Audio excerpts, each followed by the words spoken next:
Right on. Bruno, welcome to the podcast, man. I'm super excited to talk to you today. I've done a bit of research about you over the past couple of weeks about you and getting to know you a bit the other week when we chatted.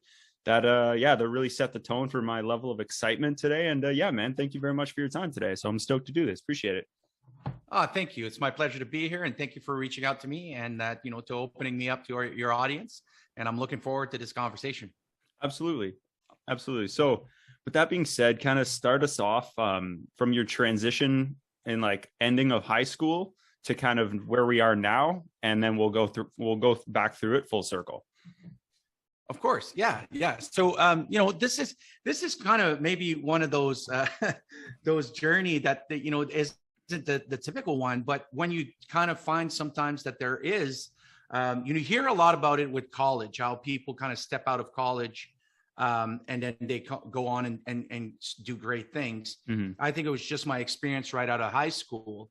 I left high school before graduating at around 16 because the learning,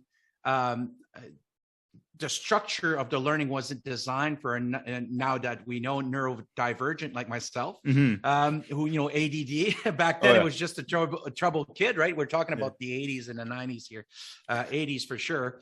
That's how old I am. But it was, the learning curve was not designed for people like me. And so I was a hard worker. I was already working at 16. I had 2 jobs. I actually left high school and then got a job that same day. Working for back then, Consumers Distributing, which was very similar to, I don't know if you remember it, but it's very similar to Amazon. A catalog, you could go over there, or Lee Valley Tools actually is like that. But one thing I'm going to tell you is that I had to go back and finish my high school equivalency because I wanted to become an electrician, and yet a lot of doors were closed. Yeah. So it was that. But what I found was that doing the testing, they gave me the books. They tell me you have 2 weeks to study, and then you have to do this test, the high school equivalency. And that was designed for me, because then I could learn on my own. I can make sense out of it. And I found out that actually when I did the test, that I was, smart. I was intelligent. I just could not. I just could not stay sitting down hours at a time listening to somebody in the front just teach something. Mm-hmm. Does that make sense? Absolutely. Yeah. And then from there, I've worked a wide array of jobs. I've worked for 11 years. I always worked from 13 years old until I joined the military at 25. I worked in the restaurant business. So I started as a busboy, made my way to waiter, a bartender, manager, and also a bouncer. So nice. I've done, all the roles into that industry, but I also worked on construction, became an electrician, which we'll see as we talk about my military career, how that paid off as well. Yeah. And then I worked really away. I went into sales. I went door to door selling. I've done a whole bunch of stuff. And what it showed me is that it got me the ability to really interact with the different types of people that were out there. And then actually find out what I really, really enjoyed doing, physical work that also challenged you mentally, not just being a laborer or doing something, but I needed something that challenged me. So that's when basically the military came up. And funny enough is that I was a manager at a sports bar, and some of our regular clients were recruiters for the Canadian Armed Forces. Oh, no kidding. Yeah. And they were talking, and I was, 25, and they said, Bruno, I think, you do really well in the military. Would you like to join? And I had said to them, I said, well, I actually tried twice to join before, about when I was 19 or so. But at that time, they were doing a force reduction. So the Canadian Armed Forces actually I think they went from 90,000 to 60,000. Interesting. And then another time when I went, the recruiter in Ottawa was only recruiting. They were only recruiting officers for the Navy at the time. And for that, you needed a degree, which I didn't have. Right. So another time, right? Another example of when you don't have the required degrees or things, that some doors will be closed for you. Yeah. And but at that time, when I was at the restaurant, the forces were open to join, and then I went in and did the recruiting and went through the physical testing and did the aptitude test and the testing for everything, and a bunch of trades were open to me, different branches and everything. And the one that I picked was Army. I picked Army because obviously that's what I wanted to do. I wanted to be a paratrooper and also a weapons specialist, which is a weapons technicians out there. And I went in and I joined, and my life transformed at that point. Joining the military gave me purpose, direction, discipline. It was literally what I was designed to do, basically. Amazing.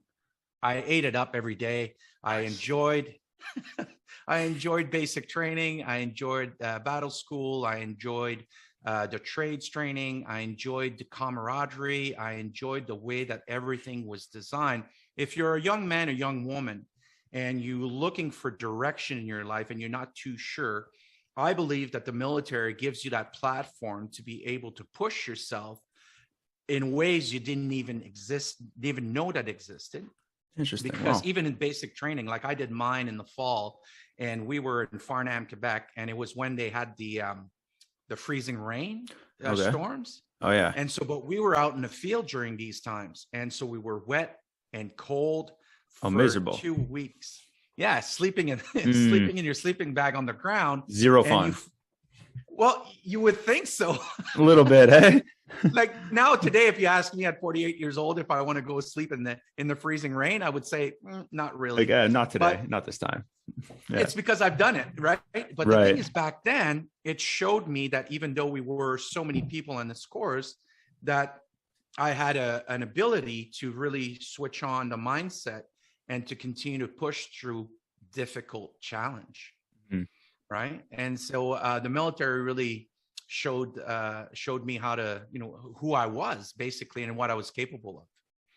How did you make those kind of decisions in your military career about what you wanted to pursue and what you didn't? Because it sounds like there was a lot available in terms of branches and skills that you could kind of get really good at, right? Like, how were you able to kind of make those choices? Because it sounds like there was a lot available.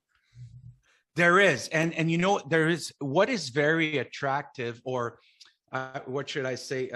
What is really good for us is that in the military, you do have, what we call tier operators. Is basically you have the basics of the Canadian Armed Forces. So basically what I recommend people that are listening right now thinking about joining the military is that I highly recommend that you pick up a trade. Now, if you want to be an infantry, if you want to be, a bosun, if you want to be an engineer, a combat engineer or artillery and all these things, which are really amazing. You get to really push your body. You get to actually do the work of a soldier. If that is the way to go, then you're going to actually, face yourself many times, being sleep deprived, all of these things, which is great.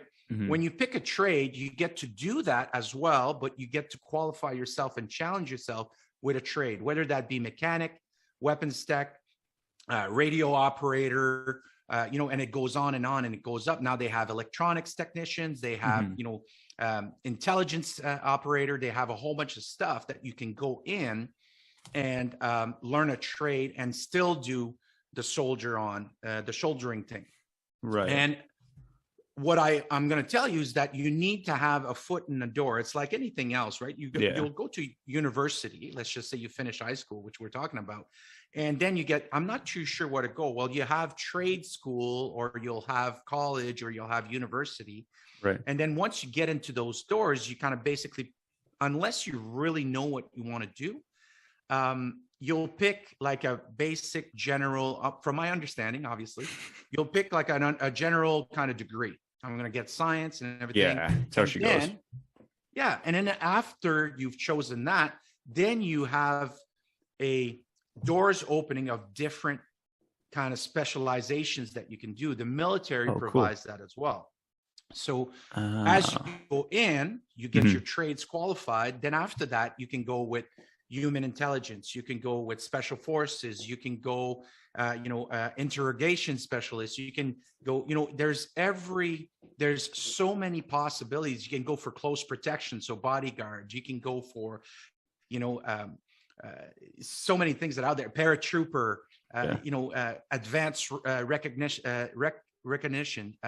There's so many things that is available to you, that for you to stay stagnant within the forces it's a hard decision, because they're always looking for the people that are constantly looking for growth and seeking the best version of themselves. Right. You think that'd be also an industry that if you stay stagnant, like you're going to put other people at risk as much as yourself, right? Not only are you not growing, so now their lives at risk because you want to be content.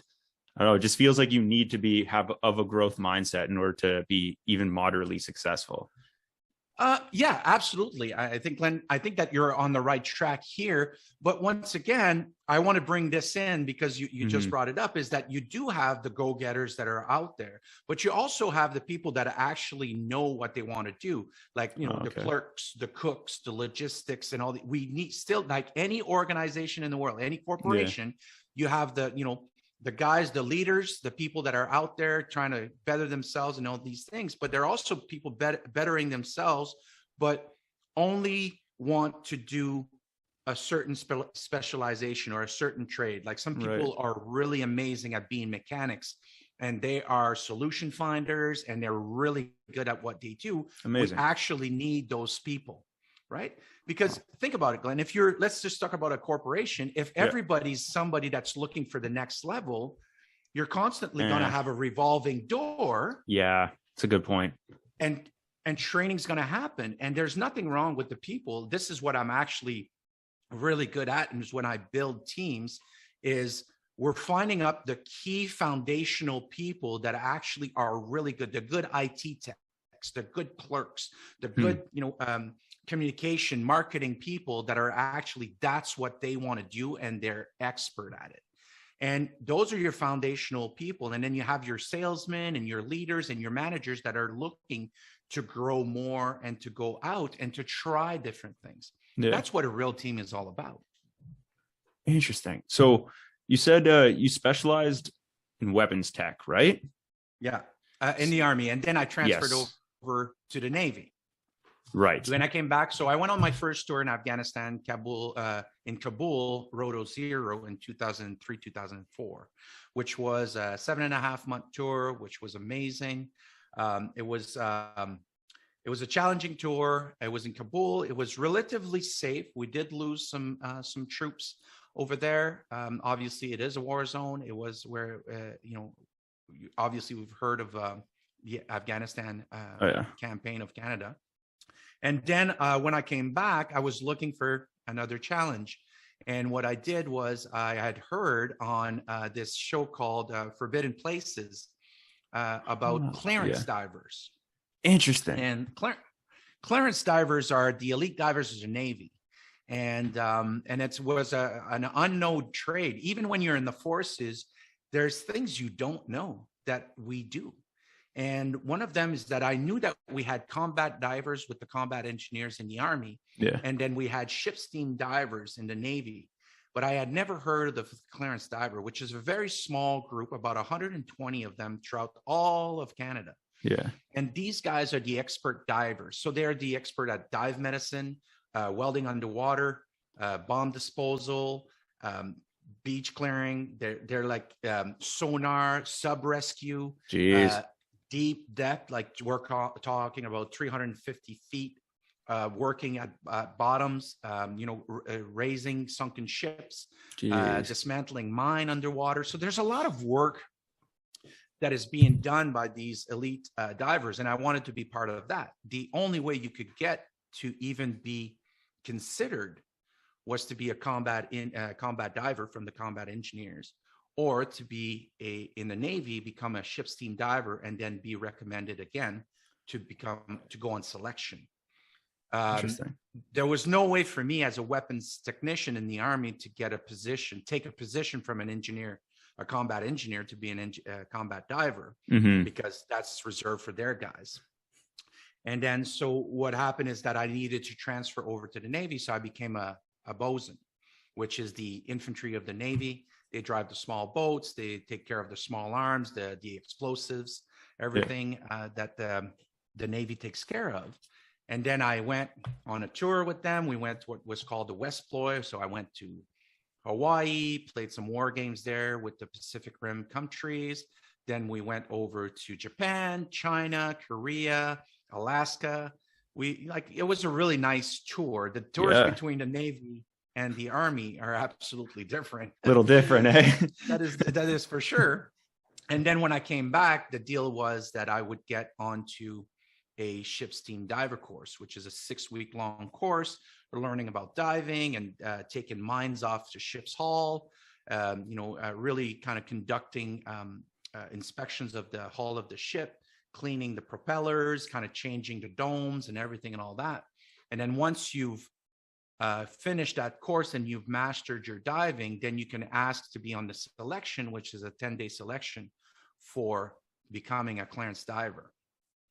And at that point, I went to the base personnel selection officer, which is basically like a career manager, like somebody over, like actually a career counselor over at high school. And they basically look at your career, look at your grades and your testing, because you're constantly being tested in the forces. And then they either recommend you or tell you, hey, you know what, you got to go do more studying here. You got to work on your math, or you're going to do all these things. Mm-hmm. And then it goes up the chain, and then it goes over to the fleet diving unit, and they recommend, okay, yeah, we'll take these guys.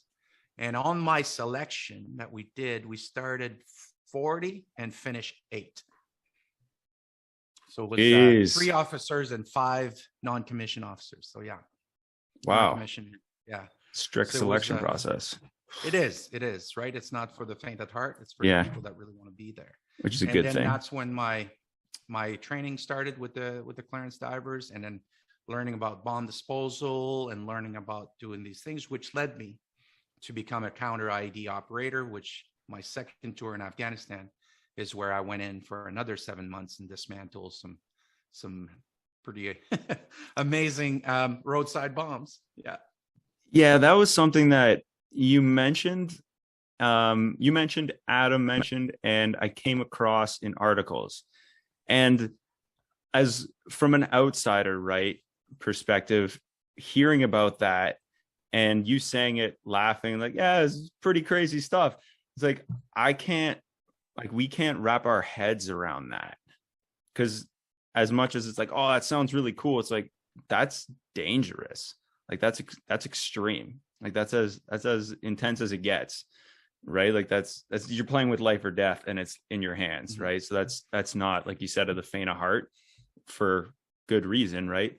And I just want to know, kind of take us through what that's like those very intense moments where you're diffusing suicide vests or you're messing with IEDs. Like, how does that, just try to put it in perspective for someone like myself or friends or audience members of mine who maybe don't know the risk or the putting themselves in those shoes to fully understand that situation, if you can. No, of course. The thing is, I would like to say is that the Canadian Armed Forces are some of the best, if not the best in the world, at conditioning you to do a very hard job. Mm-hmm. So that's what we're talking about: mindset, conditioning, driving the body, pushing further, and actually really finding out who you truly are. And the way, if we understand about, psychology and conditioning and how it is that it takes, you go through really rigorous training to be able to say, hey, we want you to go down and dismantle that bomb, or we want you to attack that machine gun nest, or we need to attack this trench, or we need mm-hmm. to clear this building. It needs a certain type of mindset to say, this is what we need to do. And we got to, cross that door, clear this building, or go down and dismantle this bomb. Yeah. And I'm going to be honest that we're so well trained that never in all of the IEDs that I've dismantled, which was over 100 of them, that I've never feared for my life. And we had a few close calls, like we got shot at. We blew robots up. There was some that we needed to go down. We had some injuries. We had a whole bunch of stuff that happened. And this is what we need to understand about conditioning, is that basically your automatic system, when you're conditioned well, takes over. The training takes over, right? Yeah. And I guess so. the very best description was from a Navy SEAL. He says, you won't rise to the occasion. You will fall down to the level of your training. Oh, right? Wow. Right. So a lot of people, exactly. It's makes so much powerful. Sense. So let's kind of pull that apart. Yeah, please. And it'll explain to you what it looks like to go down range, what we call down the road onto an IED, is basically, let's bring this into the civilian world, into corporations and everything. There's this, we got a lot of influencers now on the internet. We got access to so much knowledge, so much people doing different things, different ways and everything. And, you got the David Goggins out there, you got the Jocko Willink, you got the, all these Navy SEALs, a great, Jody Middich, who's a, top sniper and very good friend of mine. We've got some really good guys that are out there doing some great things. And the things you got to understand is exactly that. A lot of people will think, we see that, especially with COVID, that had happened and everything about, Ukraine and all these things, and then freedom fighters and all these things, that people will think, when I'm faced with a certain challenge, when I'm faced with a life or death situation, this is how I'm going to react. And here's what I'm going to tell you. Everybody thinks that they're going to react a certain way. But if you've never put yourself through rigorous training, and I've faces your deepest fear, and I've put yourself through a type of training that will get you to test how you react under stress, you'll never know 100% how you're going to react. And that's what that saying is all about. You won't rise to the occasion. You will fall back to the level of your training. So this is what I'm talking about, is that when people think, oh, I'm going to go down this career path because, I'm going to be a neurosurgeon, I'm going to be, all these things. We think we have an image, and that's what we call the imagination, right? We distort reality a little bit, which gets us to achieve our goals. Because if we couldn't distort reality, we wouldn't achieve our goal, because we couldn't see ourselves driving that Ferrari or making that 10 grand or whatever that is. But then, if you go and you start going through medical school, and then you start opening bodies and all this stuff, and then you realize, dude, that's not for me. Right? That's what I'm talking about, is that people can make a perception of how they're going to react. But I'm going to tell you, you can see that as, in psychology, the fight, flight, or freeze now, right? Interesting. And those are the things that you won't know how you're going to react until you're faced with a stressful situation, right? Yeah, absolutely. A perfect example, I'm going to bring this back because, we talk about the military and dismantling bomb, which I'll talk about.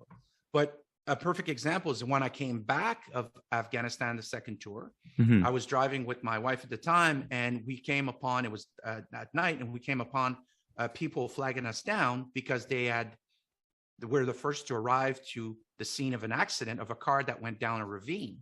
Oh, no. And the people were on the side of the road. They told me there's a car in the ravine. By the time they turned around, I was already on top of the car, opening up the door, getting inside. Amazing. Right? So this is what I'm talking about. And then they were calling the emergency services and all these things. I was checking on the guy. Nice. I found out that he was drunk and, he had crashed and all these things, but he was kind of fine. So I was taking care of him until the services arrived. They arrived. I got into my car and I drove away. Epic. Right? So this is what it is. My wife was still vibrating, going like, oh my God, you disappeared. You came out. We're in the car and we're just driving. She was still kind of processing the whole thing. I was done. Amazing. Yeah. Interesting. Because I had experience in Afghanistan. A perfect example is that I would show up on my first day on my second tour as a counter IED operator. And the first operational call after our initial on the ground training was 3 suicide bomber that had detonated in a full market outside the governor's palace. No. So basically when I got there, We parked about 200 meters away from the epicenter, and we had the point of contact, and the Afghan National Police person comes over and says, "This is what happened." And then I start walking, and the first thing you kind of notice is that there's burnt cars, there's burst pipes, there's mayhem everywhere, but it's kind of not registering yet, right? Because interesting. This is kind of like the thing, your brain and your psychology and everything filters a lot of that information. You're looking for like other things. What kind of really snapped me out of the whole thing was that my boots were sticking to the ground. Weird. And then I was like, what is that? And I looked down, and basically what I'm walking on is blood and flesh and all these things that I didn't even register. When I registered that, that's when I woke up. Like, and I kind of snap out of it. Yeah. And now I'm like, okay, this is what's happening. But then I snapped back into my training, and I went, okay, what is happening here? So found the piece of unexploded ordnance from a vest. I found some stuff. We had to clear the area to making sure that it was safe. And then we needed to gather evidence. That set the tone for the 7 months following. Because we would get called for already exploded ID with, either Allied or Canadian troops that had blown up. And we had to go and secure and clear the scene, or we were called to a school that had been blown up, called to a public place that had been blown up, or we had been called many, many times on, this is where we found an ID. We need you guys to come over, whether it was the American, the special forces, or ourselves. We were extremely busy. Our day was comprised of starting at 5 o'clock in the morning. We'd get our first calls. We were out of the camp by 6 o'clock, and we'd come back at last light, which was usually 9 o'clock, 10 o'clock at night, because we were there during the summer. And then after that is replenishing our stores, making sure we got all our shapes and our explosives ready. Everything is good to go. The truck is fueled. The ammunition is replenished and everything. And then I had to do the reports of everything for the intelligence and put in the evidence and all that stuff. So there was a lot of work being done over there. And it kind of like, it was an exciting time because you got to do really what you were trained to do. Yeah. And once again, I'll reiterate that I never feared for my life. The guys that I had beside me were switched on and very professional, and we had a really small team. And the other times it's just that my training was at a very high standard, and I'm actually very grateful that we're trained that way in the Canadian Armed Forces. Yeah, no kidding. It sounds like the importance of training, and I think in general for high stress and high pressure, I think, like you said, it falls into your training. And the way that kind of my one like extreme example we'll use is when I was working in Ottawa, because I lived there for 4 years. So when I was working as a lifeguard, there was a gentleman who had a heart attack, and I responded first. Like right away, we did our compressions, the whole team, everybody professional, knew the steps. There was nobody that was like, oh no, what are we doing? Freaking out, thankfully. So the gentleman ended up living, but looking back as the years have kind of gone by, and I was, I think, in 2017 in early February, but every time I look back on it thinking I'd never had that exact scenario set up for me where it was nearly as high stress, but the training, the amount of like first aid courses and like lifeguarding courses and just general response emergency courses that I've taken throughout the years kind of paid off in that moment, but the stress was never the same. Right. So I'm wondering, like, how do you train that stress, or is it just like repetition so that your body takes over? That is, you got the 2 points, right? So basically this guy having a heart attack for you was your crucible, was the testing of all of your training. Absolutely. And how do we condition somebody to do is to anchor that training in by absolutely this, right? We know for a fact that science has proven that you need 10,000 high quality hours to master a skill, or, master an instrument, master a movement or something that is. So that's why it's so important to put in your time into that training.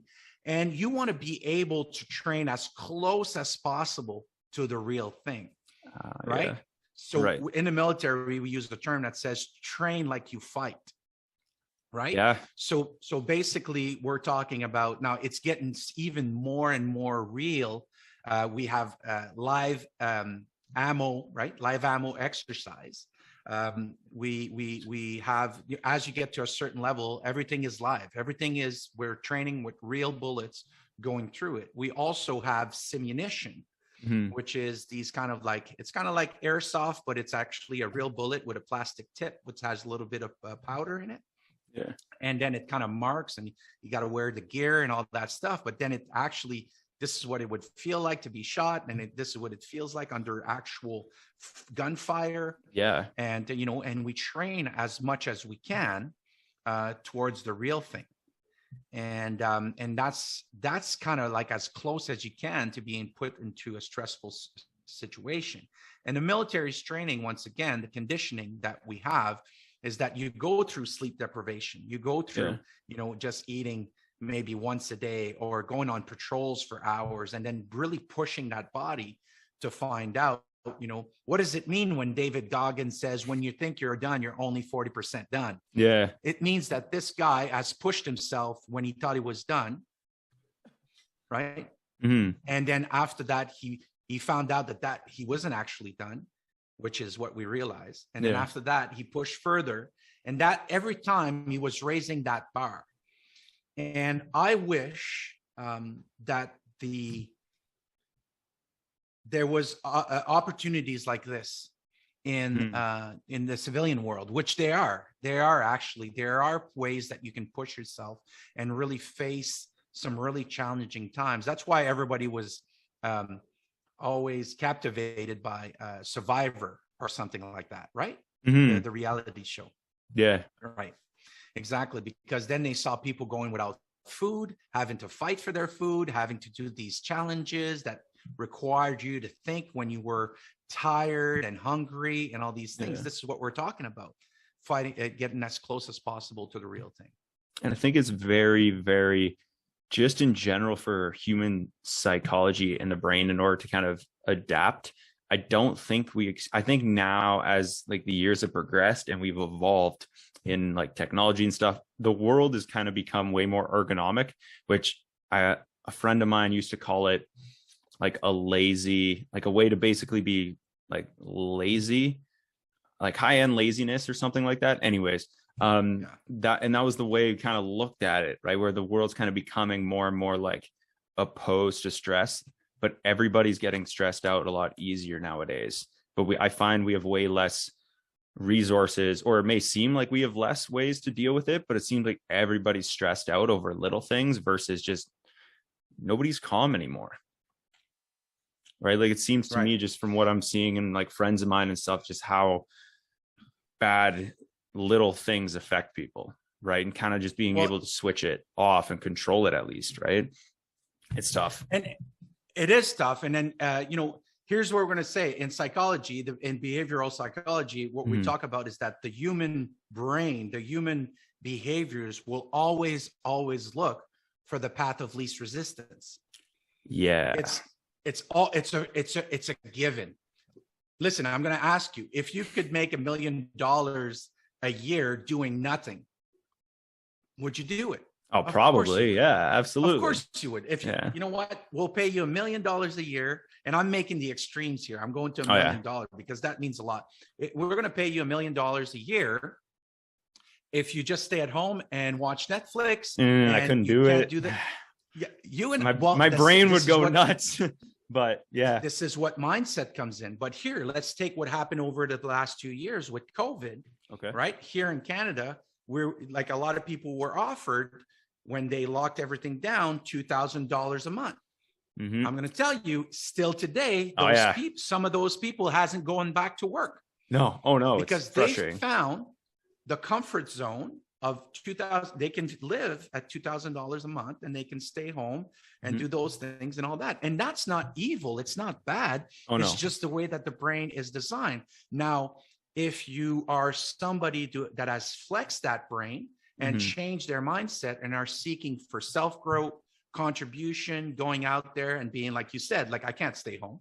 I can't stay home and I would watch drive Netflix. myself crazy. Yeah. Exactly. Because you've conditioned yourself to enjoy movement, to enjoy being challenged, to find these things. And that has become your new normal. And that's why. Yeah, that has become your new normal. This is what your habits, right? We are our habits. What we do every day, right?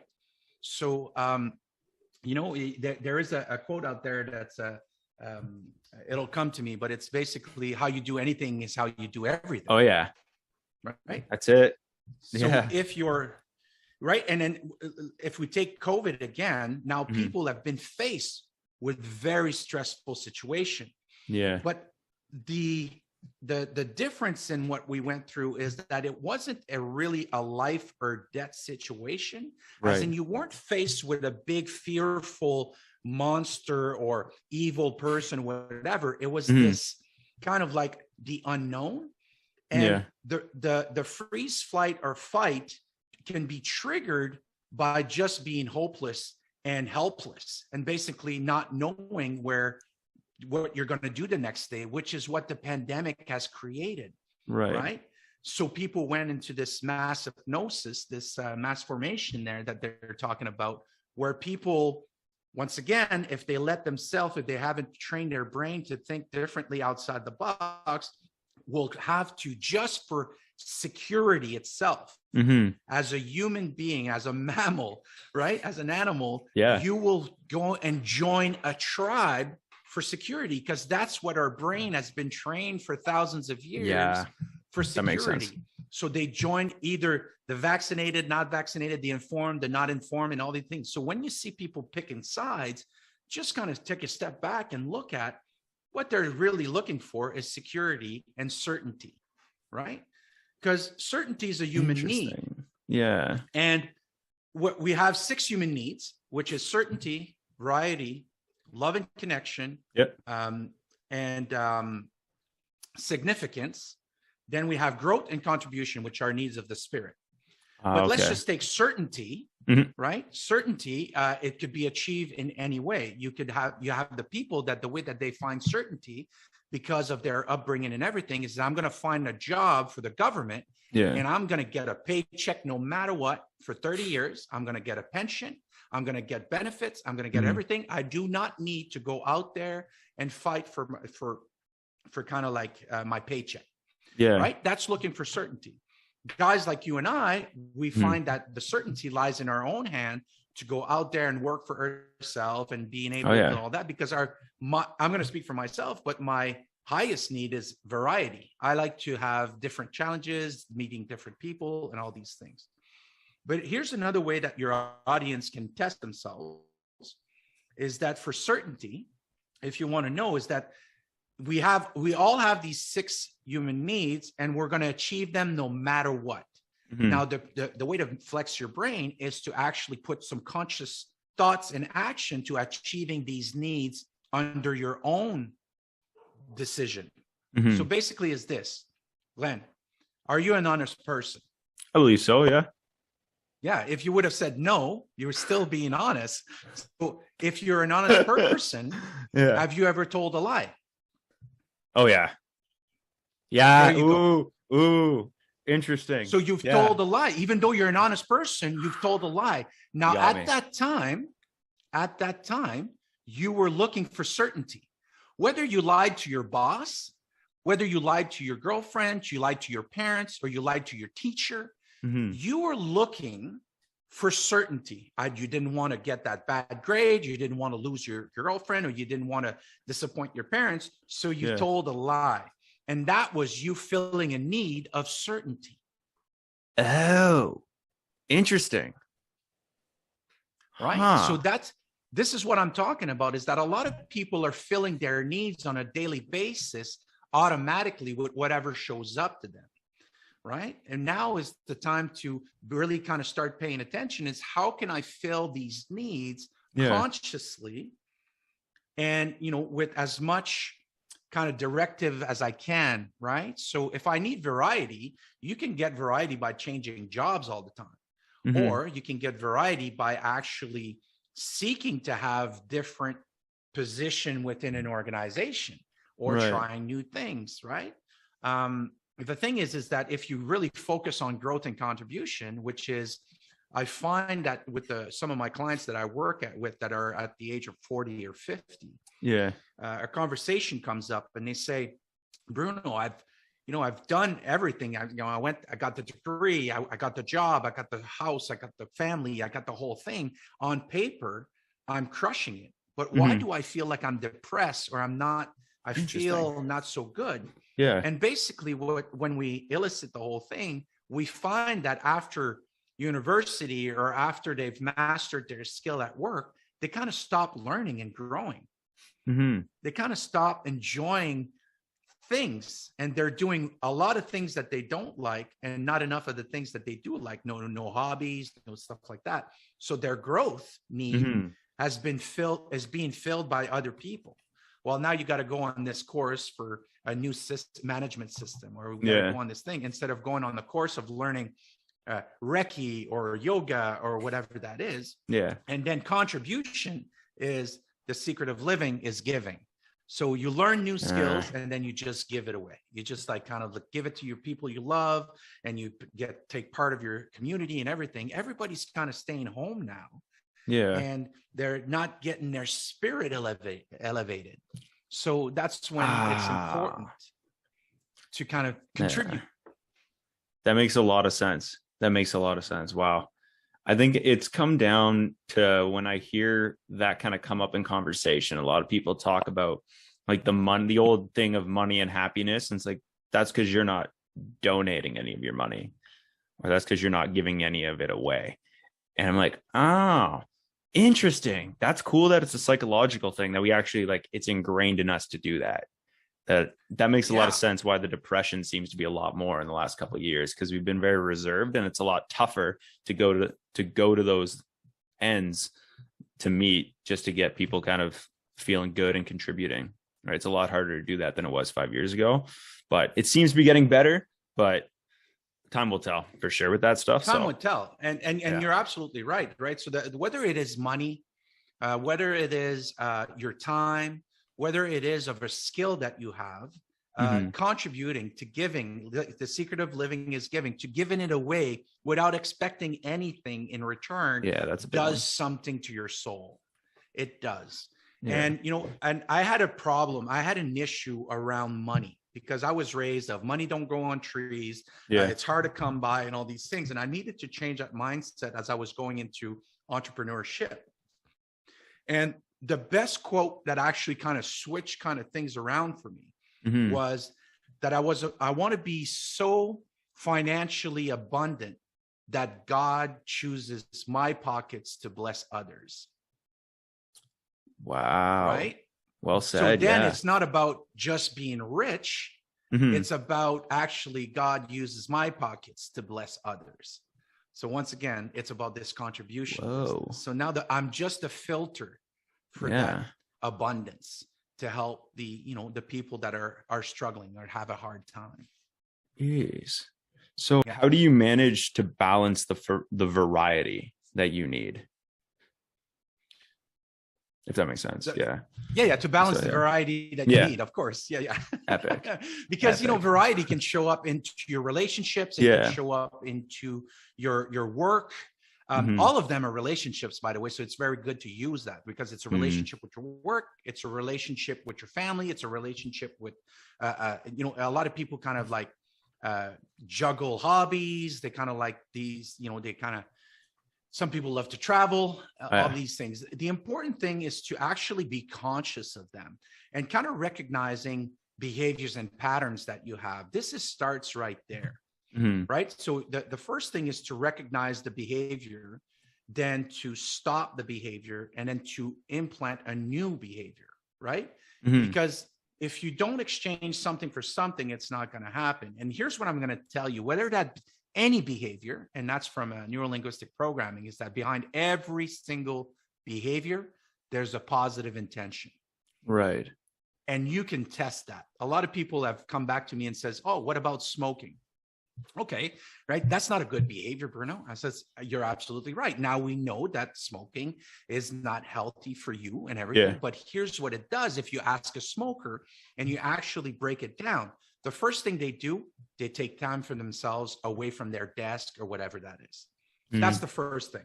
Yeah. Then the second thing they do is they go outside, they gather their thoughts. And what's the first thing they do once they light up? They take a deep breath in and a cleansing exhales. That's the first one they go, and they go, oh yeah, man, now I feel better. Right. And then they take some deep, and they regulate their breathing, which now we know that you can achieve through breath work. Yeah. So now you can actually relook at the behavior. I'm not saying to go out and smoking, but if you're looking at stopping smoking, start looking to breath work. Interesting. Start looking about stepping away from your desk or whatever it is, your position in your career, for about, a couple of times a day for about 15 to 20 minutes. Go over and take time for yourself, and then start working on different breath work, alternating nostrils, the box breathing, whatever that is. Or, there's the wave breathing, there's the ocean shores, there's a whole bunch of them. They're out there. There's like thousands of them. Oh yeah. But basically, that's just what people are looking for. Interesting. Right? So I kind of want to bring it back so that we can transition out of this, out of the military stage of your life, if you don't mind. But what is a misconception that people have about Afghanistan? Oh, wow. Yeah. I was holding on to that because every time I read about it, I'm like, it seems like there's this one image and it's all just highlights of the news about all bad. So I'm wondering, from somebody who's been there a handful of times, if there's any misconceptions. Misconception that people have, I'm going to get real here. And amazing. Some people might not be happy about this, but here's what I'm going to tell you. First of all, Afghanistan was a proxy war. There was no bad people hiding in Afghanistan. The reason why Afghanistan has always been, it's called, actually, if you do read about history, is that it's the swallower of empires. A lot of empires has tried to conquer Afghanistan, starting from Britain to UK, to Russia, to America, all these things. It's never been done. The people of Afghanistan, first of all, are beautiful people. The country is beautiful, even though that it's been destroyed by decades and if not centuries of war. The people are extremely welcoming. They're very patient. They're just looking at living their daily life, just like us, taking care of their family, going to work, having somewhat of a normal life. Every time we went on patrol, they invited us inside to have naan bread and tea and all these things.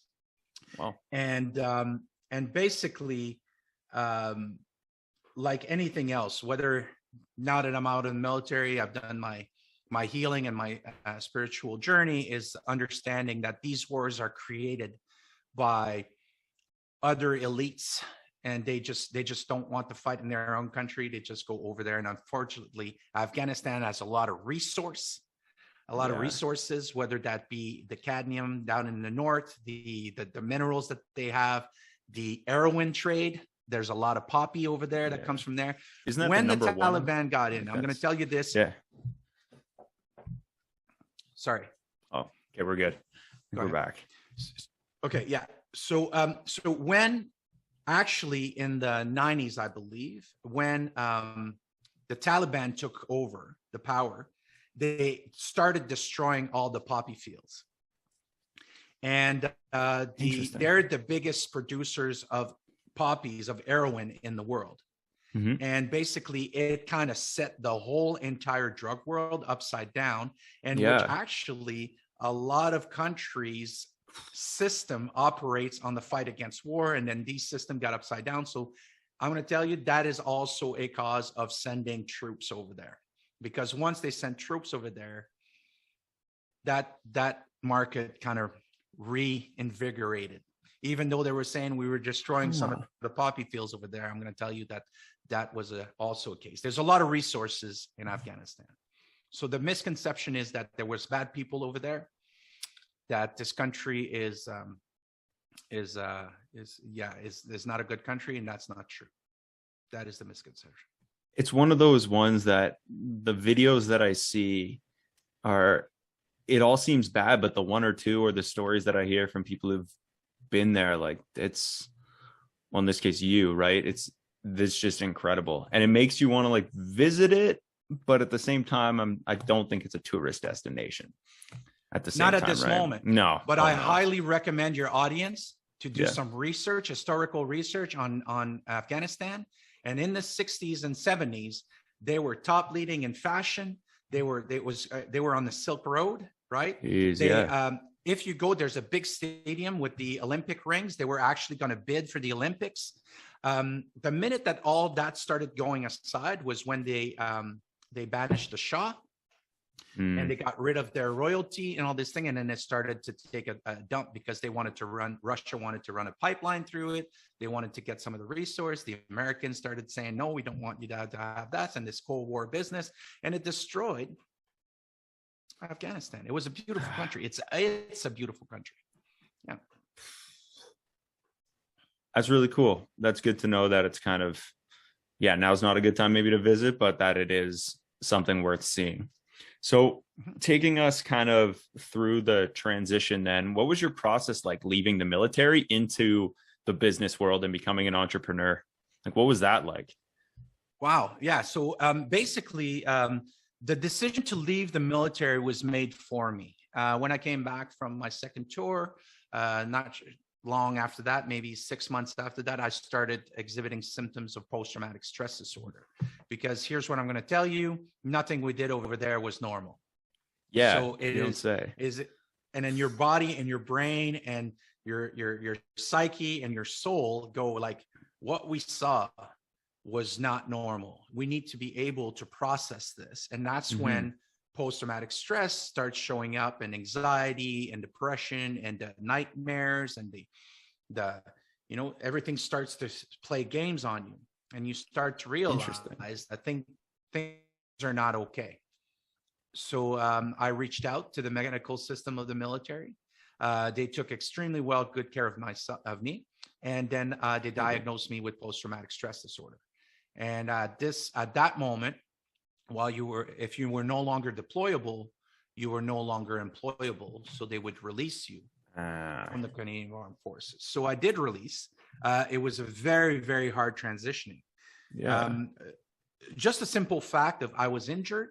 But on top of that is that if you've decided voluntarily, by that matter, so I want to make sure that everybody's clear, I actually voluntarily signed on the dotted line to put myself to be subjected to these things and also to the training, is that when you come out, the world is not the same when you come out of the military. When you're in the military, you're told what to wear, when to show up, what to do. There's always directive and guidance and everything in the team, and you speak a certain language and you do things a certain way.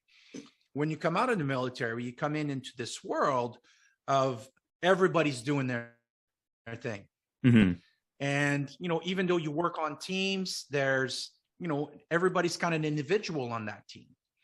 And things, what we think, like, here's are some of the things that I've heard from organizations that I work with that I'd never experienced working with veteran, is that, I'd showed up on time. I was turned out, and I was, staying up late and doing these things to be able. And then they said, Bruno, where have you been? Like, how can you do this? And I was believing that I was giving, because I was injured, I was giving maybe a 50 or a 60%.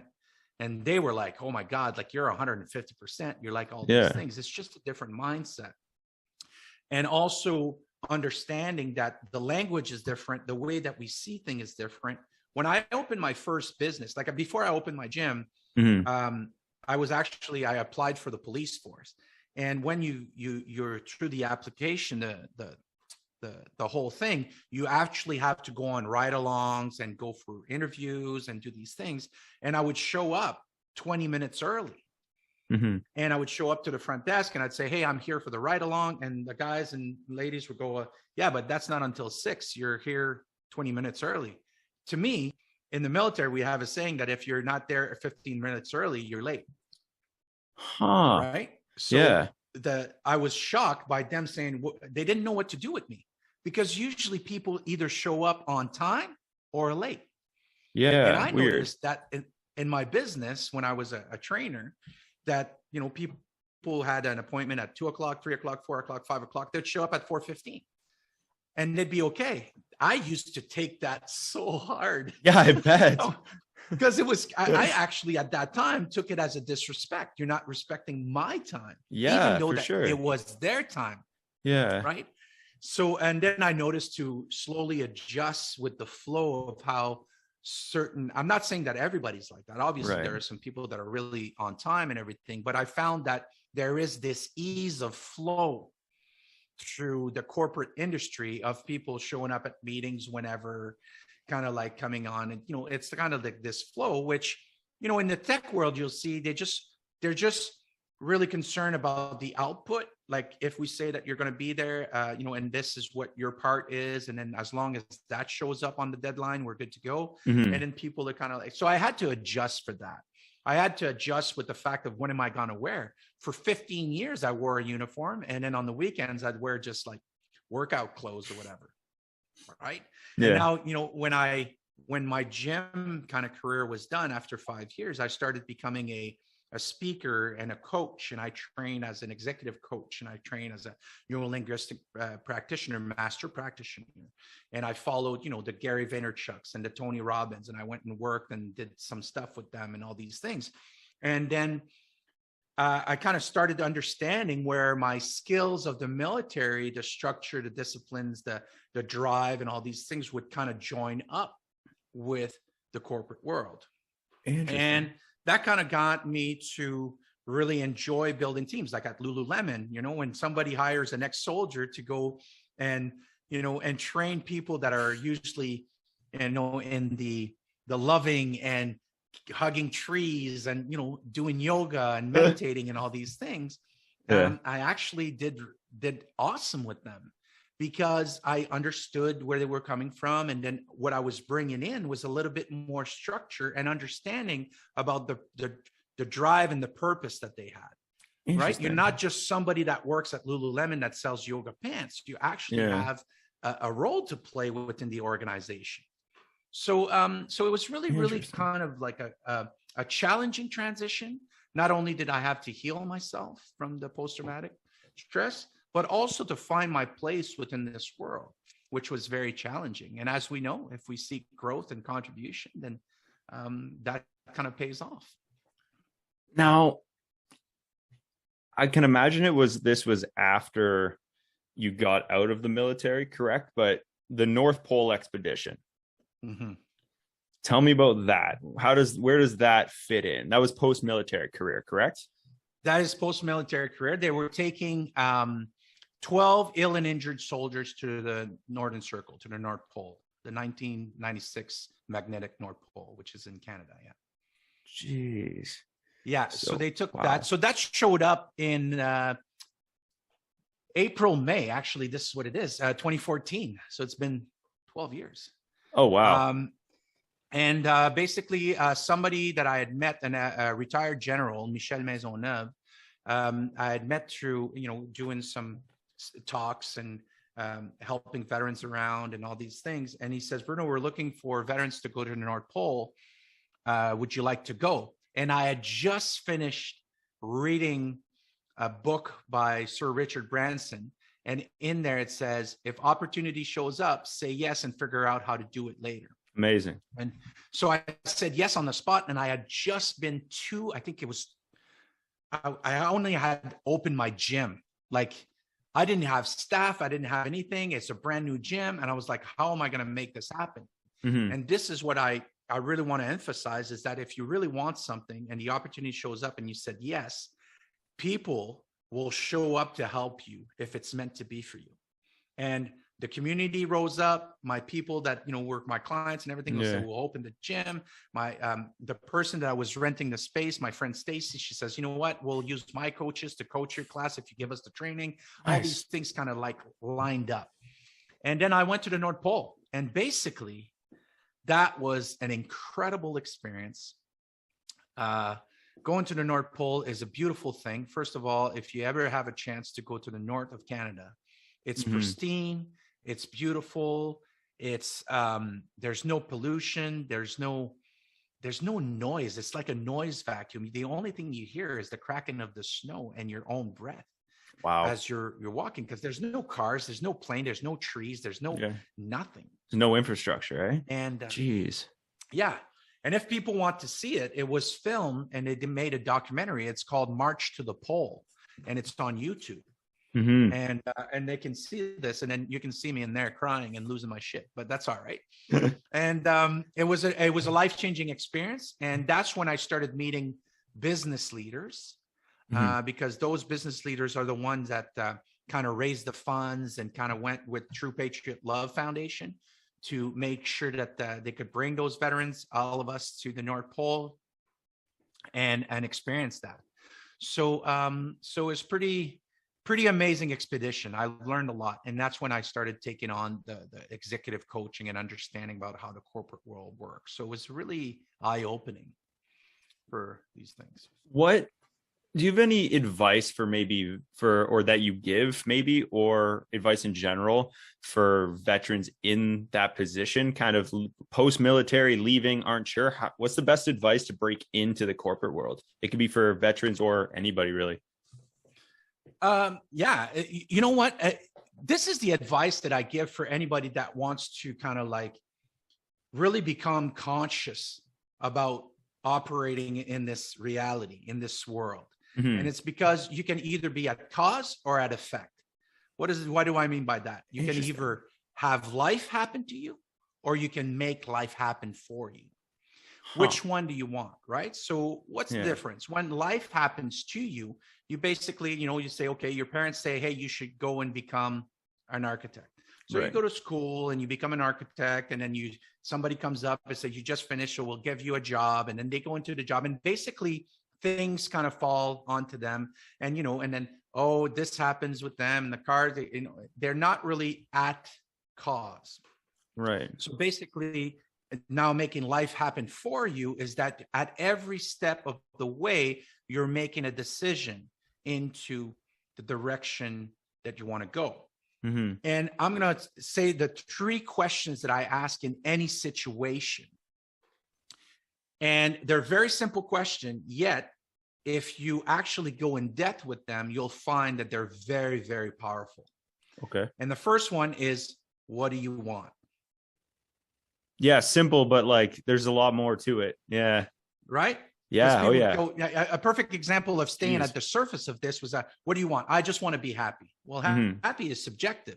What does happy look like for Glenn? Right. What I'm saying, and I'm taking a very general term here, happy. But if you say, I really want to do something that's going to challenge me, that's going to go to these things, I'm thinking about taking, a course in so and so. Right. Right. And then the more you get in depth and the more clarity you get on what it is that you want, then you'll get to a certain point of clarity. Does that make sense? Like actually ask that question. What do you want? The second question is, what do you need? Because want and needs are 2 different things. Talking about these things, but it could be, what do you need to make your want happen? What do you need to go throughout your day? Who do you need? Right? On your team to make, right? Everybody's looking at Mark Zuckerberg and all these great guys, but now if you actually go in depth with them, they're going to tell you, I didn't make it up here alone. I needed a team. So, what do you want? Who do you need? What do you need? That's the second one, right? So basically, how are we going to measure that you're going in the right direction? And the best example that I have is that, every day you got to do a 2 millimeter shift. Is that a plane leaving New York to LA doesn't fly in a straight line. Oh, no. Right? They're constantly adjusting course. But how do they know which way to adjust? Is because they're constantly measuring the dials of everything that's happening. They're not just going, I'm going to go in the air and I'm going to point towards LA and I'm going to go that way. So it's the same thing for your life. If you got to, if you're conscious about where you're going forward, you know what you want, you know what you need, and you know how to measure it, you're going to be in a better position to be, once again, consciously making the moves of having life happen towards your goals. Interesting. And you're still going to have things comes at you sideways, things that you can't plan for. Always. Things, what we call the landmines, right?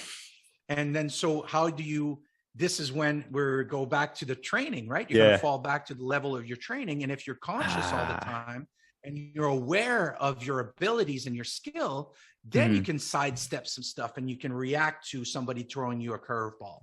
Because all of your other affairs are in order. If you're letting life happen to you, then you're working at a job, you're studying for the other things and all these things, and then your plate becomes very, very full. And now these curveballs are coming at you, and that's where people start burning out and they start breaking down, is because they got too much that is disorganized in their Interesting. life. They're just, life is happening to them, and they're just catching every ball, and all these things where they don't know where to put them. Does that make sense? It does. It does, for sure. Right. Being able to kind of understand, it seems simple. Like, it does seem like a very simple, not easy, because simple and easy are very different. I think a lot of people get those convoluted, but it sounds very simple. Like, oh, it's this or that. But then the actual implementation of the strategies is a lot more thought out and sought after than it is just A plus B. 1 + 2 = 4 now. So, right, it's trying to understand how to connect the dots for your own life, especially when we're our worst critic. So it makes it a bit harder, because not many people, and I'm guilty of this myself, Bruno, is like the ability to kind of be critical on myself and actually solve my own problems. Like, I had a friend of mine tell me, he's like, dude, you're very good at helping other people solve their problems, but when it comes to your problems, like, you kind of, this is where I come in. I was like, that's why we're good friends, buddy. But anyways, yeah, it's finding those people and having that, figuring your own stuff out is very simple, but tough. There's so many quotes out there that people are throwing around that they become kind of, they don't have any weight now behind, right? They say that you're the result of the 5 people you hang out with, right? Yeah. So, and then if you want to bring that to even test that to a higher level, you take the 5 people's salaries, each of them, you do the average of it, and that'll be your salary. Wow. That's exactly what you're making right there. So, but once again, it's about being conscious of who you are and going out there and making things happen for you. And like you said, connecting the dots. Steve Jobs said a really good thing. He's in an address, he says, you can only connect the dots looking backwards, right? But the people aren't taking that time. Everybody's on a knee-jerk reaction. You got to go and fight and go out there and crush it every day, and and all these things. And then stop. I'm at that point in my life where I'm like, doing by not doing, and become an observer. Yeah. And actually start at looking at things. Is this, they said, are you going to mine about this in 5 years? You actually got to break it down to even closer than this. Is this going to keep me in the direction of where I'm going to be? Or is this a shiny penny, a distraction that's going to take me off course, which, we're always subjected to in today's marketing world, where you're constantly bombarded by distraction of the new shiny thing. And if you're not, once again, if you don't train yourself to be conscious of where focus goes, energy flows. So if you're constantly Instagramming and looking at other people's thing, comparison is the thief of joy, then you're always going to feel like you're short. You're always falling short. Well, the whole time this person is working with a different answer sheet, and that's not even your purpose. But that looks cool. I want to be an influencer and influence people. You can do that. Just do it with your gifts and your skills. So, speaking of purpose, tell us about behind us. Tell us a bit about behind more this slick T-shirt you got going on. Tell us about purpose a little bit. Tell us about what that's all about for those of you, us who don't know, or those of you who don't know, I guess. Yeah, exactly. Purpose is actually your why. Mm-hmm. It's basically this, right? It's the drive, right? In the military, we have a thing, no matter what you do in the military, do it with purpose. As basically it's Murphy's Law. It's basically do it, like with intention. If you look like you're somebody that's going somewhere, it's going to kind of help you, right? Mm-hmm. Purpose is your compass. Purpose is, this is why I'm doing everything that I do, right? Remember I said how you do anything is how you do everything. Yeah. And this T-shirt that I have is from a company that I consult for, and they're a really good company that's helped veterans. And then I had these T-shirt and I loved it, and I wear it all the time because it reminds me, right? Because I'm the one operating in this. On this planet, there's 7 billion different reality. My reality is driven by my purpose. Right. And I'm going to tell you, at 48 years old, my purpose constantly evolves, even though it's the kind of same direction. I'm into healing now and kind of like, helping people figure themselves out. But it's there's a book out there called The Purpose Driven Life. It is a little bit, based on religion and everything. But even if you're not within the religion, I've read it and it was incredible. And it means so much. Purpose is what gets you to keep going, basically. A lot of people, that's where the resilience is going to jump in and everything. If your purpose is big enough, you've heard it before. If people have a big enough why, the how will come true, right? They'll just, anyhow will work if they have a big enough why. Is when they don't have a big enough why, then they just, once again, follow the path of least resistance and say, yeah, I'm all right. I got a house. I got a car. I got a job. I got I'm okay. Right. Interesting. And some people are all right with that. Yeah. Other people are not. And so it depends on your purpose. It depends on how much time you spent on asking yourself, what do I really want? And I don't think that gets asked enough. No, not at all. Right. And I think as I've kind of grown and gone through stuff and looked, the older I get, the more I do that. But then there's almost that little bit of at what point do you go, oh crap, I've reached that point of no return where you almost can't flip the switch. Right. And, oh, my purpose, I should have figured that out years ago, or I wish I figured that out years ago. I think that's a myth. That's a myth. There's no such thing. There's no, here's what I'm going to tell you. There's no point of no return.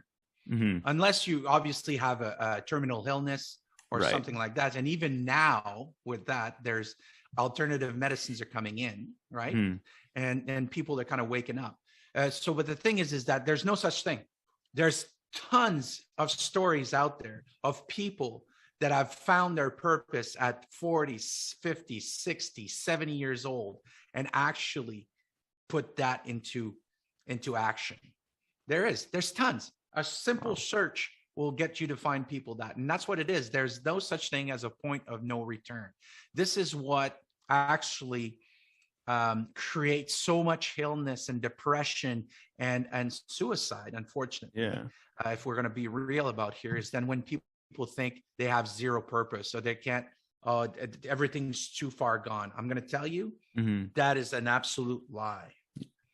That is an absolute lie. We've seen it. They make movies about that stuff, about people that were criminal that turned their lives around. So listen, if people can do that with doing the most atrocious things and turn their lives around, no matter what you're going through, you can turn your life around and find your purpose. And I'm going to tell you, like I said, purpose evolves, purpose change, purpose, there's growth there. If you're constantly seeking into bettering yourself and finding the best version of yourself, then the purpose will show up. If you ask the right question, I'll say this: the quality of our lives are directly related to the quality of the questions that we ask of ourselves and of others. So ask better questions. Amazing. Yeah. Wow. Well said.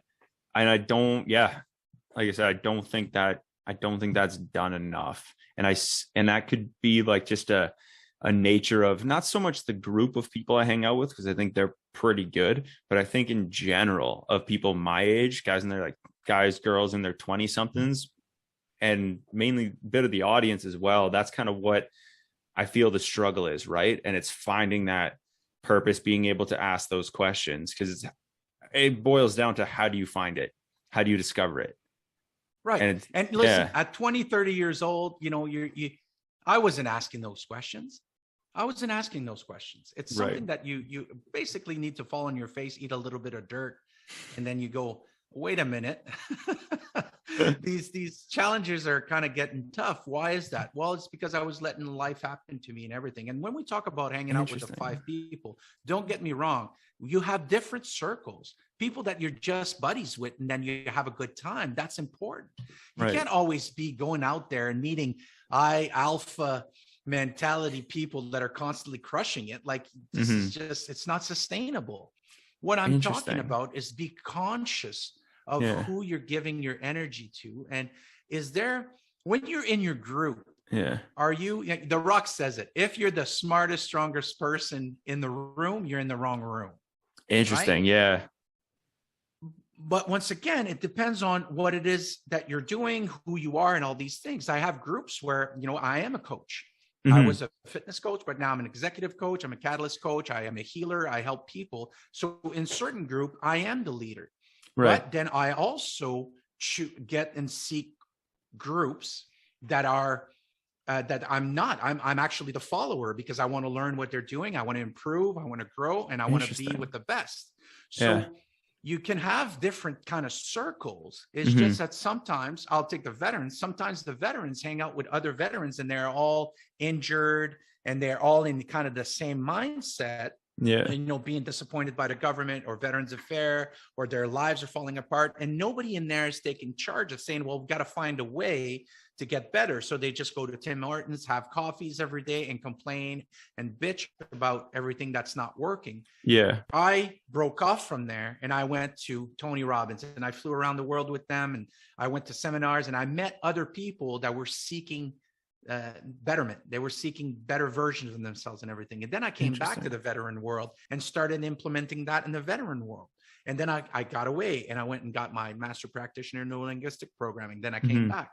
Then now I'm seeking a certification in the science of psychedelics for healing. And then I came back. And so it's about really being conscious and being aware of your thought process, of your behaviors, of your pattern. And it's easy to listen to a podcast and your audience at 20 or 30 years old or whatever, they're getting that, and they're saying, like Glenn, Bruno, this, oh my God, this is overwhelming. Yeah. You are correct. You're not making this up. You're dishing out, we have an hour or so to dish out this information of 48 years here. So be patient and gentle with yourself, and start by picking something that you want to work on. Right. So whether that be, think about it, Glenn, you at 20 years old, you say, okay, today we're going to find out what your life purpose is. It's a lot. That's a lot. Dude, I'm going to tell you, if you are 20 or 30 years old, it's not something you should focus on. You should actually go out there and try tons of things. You should go out there and try different sports, different food, different countries, different languages. Go out there and meet different people. The homeless person to the CEOs, to the janitor, to the subway person, to the corporate, executive, to whatever that is. Immerse yourself. Get outside your comfort zone. Immerse yourself in different things so that you can understand and have a little taste of what's out there. Because once again, if not, somebody might make that decision for you. Usually parents, family members, career counselors, teachers, professors, which are all, once again, good intention. They really want the best for you, but that's their projection, that what they think would be the best for you. The real judge is you. You know what's going to be best for you. Right. No, for sure. And I think that's a huge thing. I think there's a lot of pressure put on men and women my age to find that. And that might focus in with the mental health aspect of like people my age and stuff, and the audience being like 18, 16 to like 35, 37, whatever. There's a lot of stress to find that. And we feel if we don't at this time, it gets missed. So when you're saying the opposite, it kind of takes, I'm like inside, I'm like taking a deep breath. I'm like relaxing a bit more. Like, oh, what's the rush, man? So, and that kind of attitude, I think, is very, very beneficial to have, right? You just have patience. You can enjoy the ride a bit more, right? Absolutely. And I'm going to tell you, there is very, very smaller percentage of people at 20 years old that are really know exactly what they want to do. And we're talking about the people that go into, I want to be a doctor, and they skyrocket to it. I want to be a lawyer. I want to be, this, and they skyrocket. And who those people are. Oh, yeah. But the rest of the people, the 98%, including myself, when I was going into high school and all these things, I didn't know what I was going to do, right?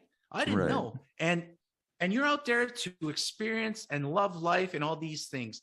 I'm going to tell you, I've changed my parenting ways with my son, who's 16 now, because I was finding myself repeating what my parents were doing, the projecting of. By 16, I was working for 3 years, and you need a job for the summer, and you do these things. And I realized, I said, dude, life's going to happen so fast and get serious so quick. Yeah. Enjoy your teenage years. Interesting. Just chill, do what you got to do.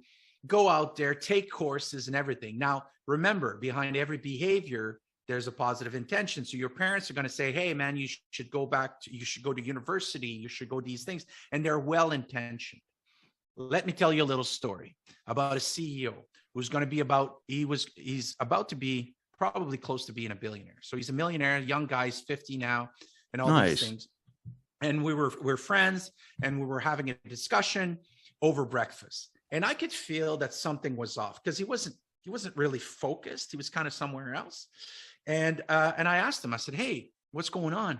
And he says, life. And I said, well, why don't you share with me about life, what's going on? Yeah. And basically he says, well, Bruno, I'm kind of depressed. I'm kind of not feeling so good and anxious and all these things. And I said, why do you think that is? Well, my wife now wants me to kind of start slowing down and become a mentor and kind of walk away from the business and let it run. And then my kids are out of the house, and I'm on paper, once again, I'll bring that back. It says, I went to school and I got the degree. I started the business, and I've achieved everything that I needed to achieve. And now I'm kind of depressed.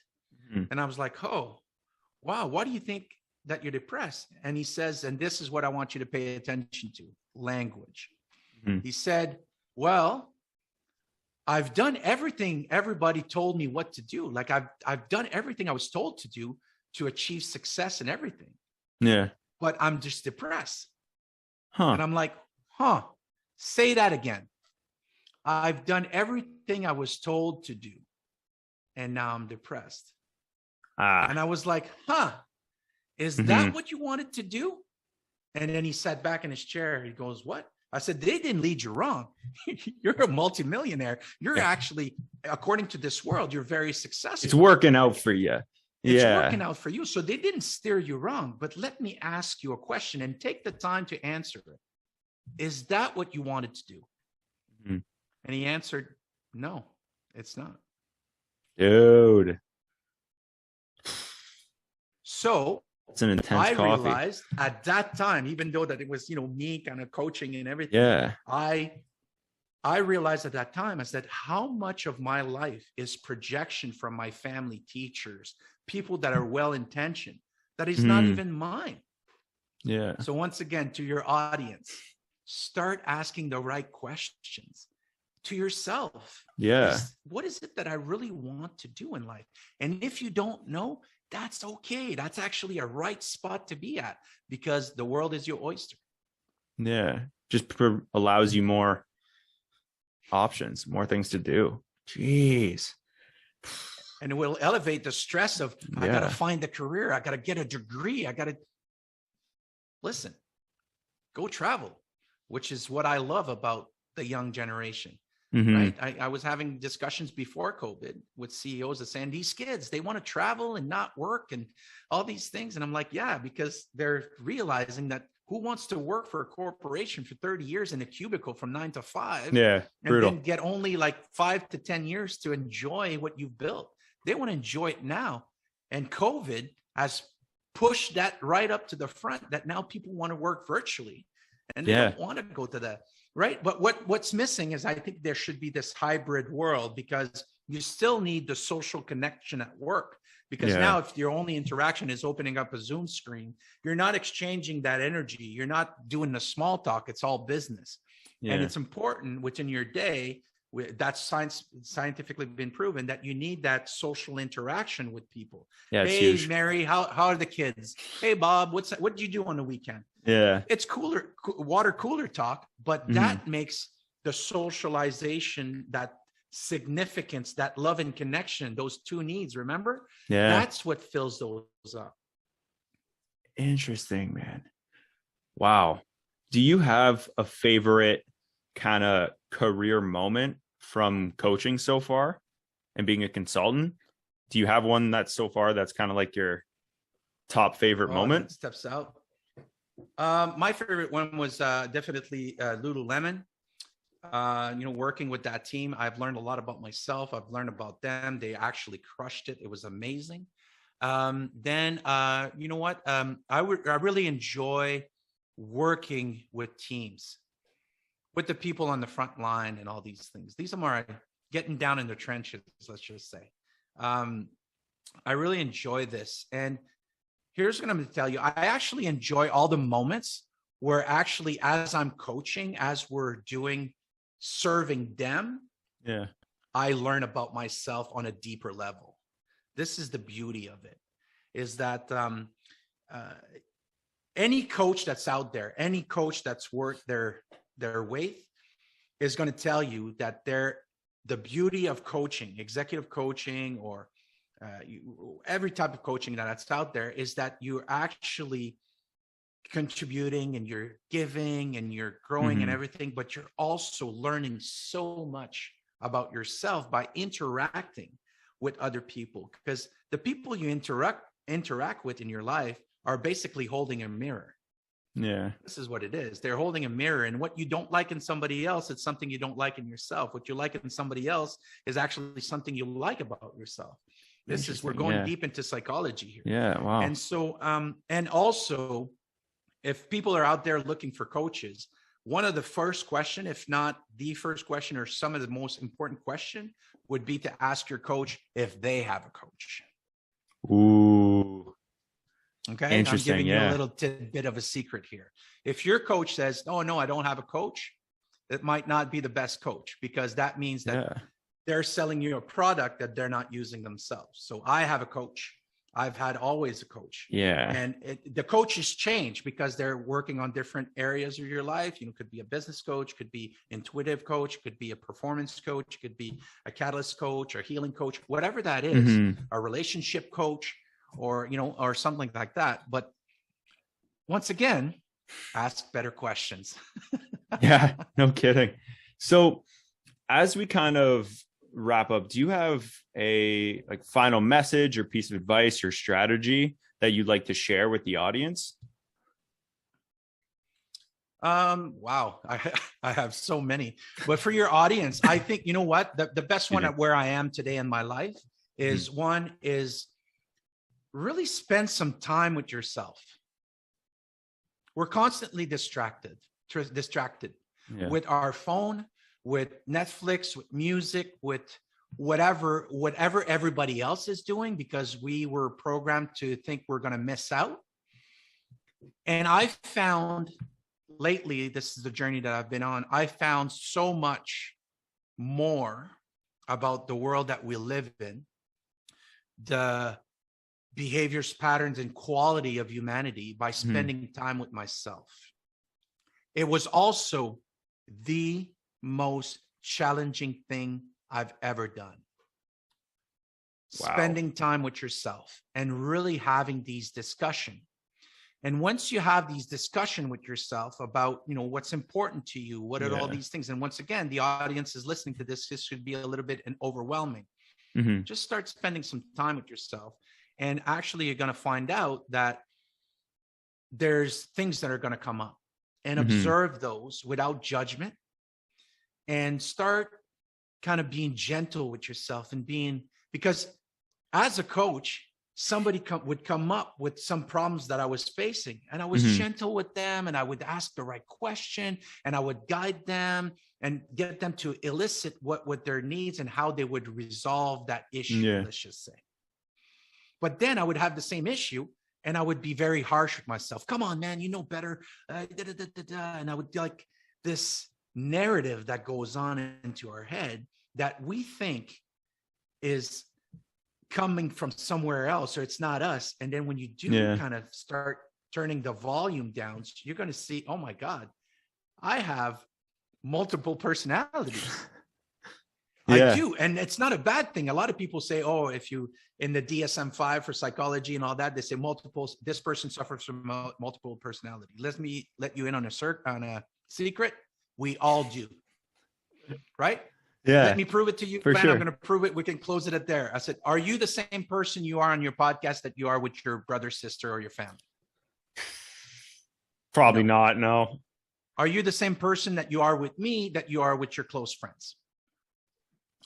Yeah, I think so. Here and there. Yeah. Some more so, some no. Yeah. Right. Are you the same person you are with your girlfriend or boyfriend or significant other than you are with your mom, let's just say? Oh, God, no. No. Are you the same person with your mom that you are with somebody at work?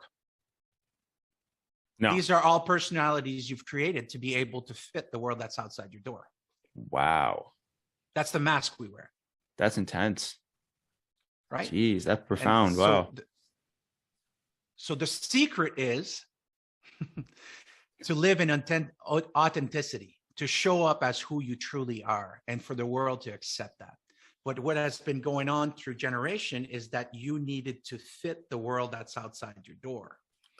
And which is that is that people shows up with a certain mask on and going like, this is what it is. And now what's coming up with, you know, the politicians and the stars and everything is that things are coming up to the surface, to the light. And now people, a lot of shame and guilt and all these things. And we see that in the, let's just say the celebrity world, saying like, oh, this person on screen is super, super nice, but behind closed door, they're not a nice person. We've heard that so many times. Oh, yeah. And that's because they have different personalities out there to be able to go on with everyday life. Yeah. So if you're a young person that's going through high school, that's going through college or university, you're listening to this, or you're just entering the corporate world, spend time with yourself. Because the person who knows exactly who they are, they're fully aware and conscious of their abilities, of their direction, of how they can handle things coming at them, is the most powerful person in the room. Amazing. Amazing. Bruno, tell people how they can get a hold of you, how they can work with you, where they can connect with you. I'll roll out the red carpet for you. Now's your moment. Yeah, of course. You can reach out anytime at info at my full name, brunoguevremont.com. You can, just Google me. You'll find that as well. Or you can find me on Instagram or Facebook at Bruno Guevremont. And then, that's pretty much where I hang out. Facebook and Instagram. That's where everybody's kind of paying attention these days. Yeah. And send me a message, email, anything. It takes a little bit of time sometimes, but I always respond.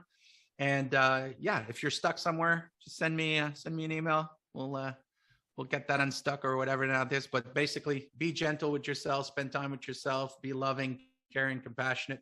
It's what's going to change the world. Amazing. Bruno, man, I'm really grateful for your time. You shared a lot of incredible things. I got a lot of reflecting to do myself after this as well, as I do try to do after every episode. So I really appreciate your time, and thank you very much. And I look forward to chatting with you again in the future. Thank you, Glenn. Thank you for having me, man. This has been amazing.